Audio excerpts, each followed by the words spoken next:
नमस्कार, आप देख रहे हैं न्यूज एक्सप्रेस और मेरा नाम है ऋतिक ठाकुर। दोस्तों, मुंबई के बांद्रा में कुछ तस्वीरें सामने आई है जिसने एक बार फिर से एक बड़ा सवाल खड़ा कर दिया कि कानून बड़ा है या कब्जा। दरअसल बॉम्बे हाईकोर्ट के आदेश के बाद रेलवे की जमीन पर बने अवैध निर्माणों पर बुलडोजर चलाया गया, लेकिन जैसे ही कार्रवाई एक अवैध धार्मिक ढांचे तक पहुंची तो मौके पर भारी हंगामा शुरू हुआ, पत्थरबाजियां हुई, विरोध हुआ और उसके बाद फिर पुलिस को मजबूरन लाठीचार्ज करना पड़ा।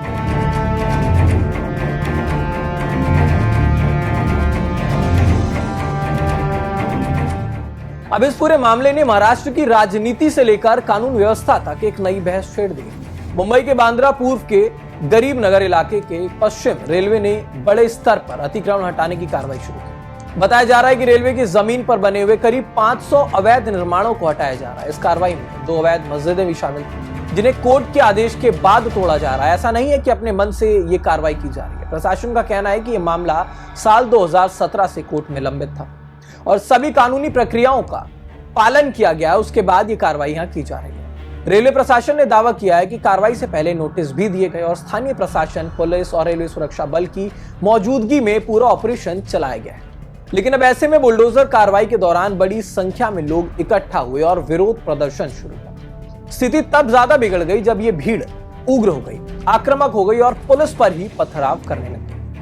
आपको बता दें, इस अभियान में लगभग 1200 से ज्यादा सुरक्षा कर्मचारियों को तैनात किया गया था। इसमें आरपीएफ के लगभग 250 से ज्यादा जवान थे, जीआरपी कर्मी थे, मुंबई पुलिस के 500 से ज्यादा जवान शामिल थे। रेलवे के विभागों के तमाम कर्मचारियों को यहां पर शामिल किया गया था और इस घटना में लगभग बताया जा रहा है 7 पुलिसकर्मी पथराव के चलते घायल भी हो चुके हैं। पुलिस ने दंगाई वाली जो ये गतिविधियां हुई, उसके बाद कुछ युवकों को गिरफ्तार भी किया, कुछ महिलाओं को हिरासत में लिया और लाठी चार्ज करने की वजह से मजबूरन कुछ लोगों को चोटें भी आई। अब ऐसे में आपको बता दें, जब ये कार्रवाई शुरू हुई, लगभग 500 जो यहाँ पर अवैध निर्माण थे, उनमें से लगभग 60% ढांचे पर कार्रवाई कर दी गई है। लोगों को किसी प्रकार की दिक्कत का सामना ना करना पड़े, इसके लिए उन्हें पहले से घर खाली करने का समय भी दिया जा रहा है। अब करीब 60% तक जो कार्रवाई है वो पूरी हो गई। कुल 500 अवैध निर्माणों में से लगभग 300 घरों और अन्य स्ट्रक्चर्स को गिराया जा चुका है।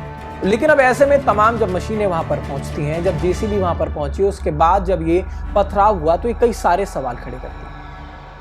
पुलिस ने भीड़ को नियंत्रण करने के लिए पहले बहुत समझाइश दी। जब पुलिस के ऊपर पथराव होने लग गया, जब वो भीड़ ने पुलिस को घेर लिया, तो कहीं ना कहीं पुलिस को भी मजबूरन लाठीचार्ज करना पड़ा। अब बीजेपी इस पूरे मामले को कानून बनाम कब्जा बता रही है। बीजेपी नेता किरीट सोमैया ने स्पष्ट कहा है कि चाहे कोई भी हो, सरकारी जमीन पर अवैध कब्जा बर्दाश्त नहीं किया जाएगा। किरीट सोमैया का स्पष्ट कहना है कि वर्षों से वोट बैंक की राजनीति के कारण लोग अवैध कब्जों को संरक्षण मिलता रहा। अब कानून अपना काम कर रहा है तो कहीं ना कहीं लोगों को इससे परेशानी भी हो रही है। रेलवे की जमीन जनता की संपत्ति होती है, उस पर कब्जा करने वालों के खिलाफ कार्रवाई जरूरी है।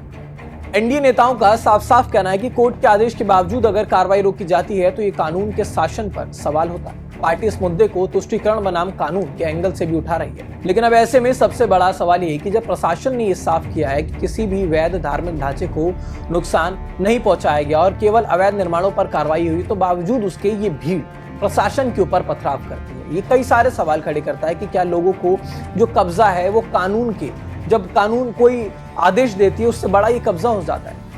इस पूरे मामले को लेकर राजनीति बहुत ज्यादा तेज हो चुकी है। एक तरफ विपक्ष पुलिस कार्रवाई और लाठीचार्ज पर सवाल उठा रहा, तो दूसरी तरफ बीजेपी से कानून व्यवस्था और सरकारी जमीन बचाने की एक निर्णायक कार्रवाई बता रही है। मुंबई के बांद्रा में चलाई बुलडोजर अब सिर्फ एक अतिक्रमण हटाने की कार्रवाई नहीं, बल्कि एक कानून, राजनीति और वोट बैंक की एक नया बहस बन चुका है। क्योंकि सबसे बड़ा सवाल अब ऐसे में ये है कि जब कोर्ट का आदेश आता है, उसके बाद जब कार्रवाई की जाती है तो क्या उसका विरोध जायज है?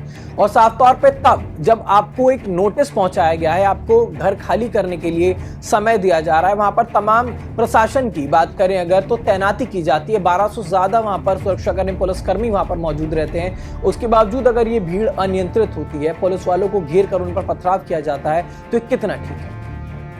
अब इस खबर पर आपकी क्या राय बनती है, हमें कमेंट बॉक्स में जरूर बताइएगा। साथ ही साथ वीडियो अच्छी लगी हो तो लाइक, कमेंट, शेयर करें और न्यूज एक्सप्रेस को सब्सक्राइब जरूर कर लें।